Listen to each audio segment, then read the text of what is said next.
আপনার বাগানের পেঁয়াজ গাছে কি এমন সাদা ফুল ফুটেছে? সাবধান, এর মানে কিন্তু আপনার মাটির নিচের পেঁয়াজটা আর বড় হবে না। কেন? চলুন বলি।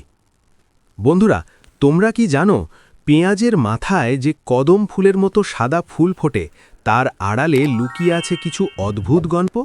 চলো ঝটপট জেনে নিই।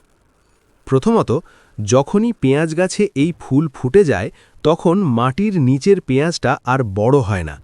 গাছ তখন তার সব শক্তি ফুল আর বীজ তৈরিতে খরচ করে ফেলে। ফলে নিচের পেঁয়াজটা ছোট আর শক্ত হয়ে যায়। সে তখন তার সব ভালোবাসা দিয়ে দেয় শুধু এই ফুলগুলোকে। দ্বিতীয়ত, এই ফুল কিন্তু দারুণ একটা খাবার।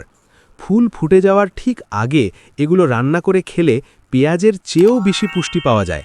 এটি যেমন সুস্বাদু তেমনি শরীরের জন্যেও উপকারী।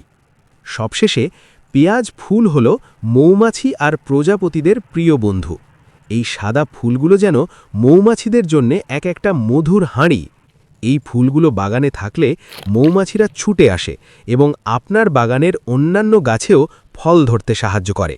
তাই পরের বার পেঁয়াজ ফুল দেখলে মনে রেখো, এটি শুধু একটি ফুল নয়, এটি প্রকৃতির এক পরম বন্ধু।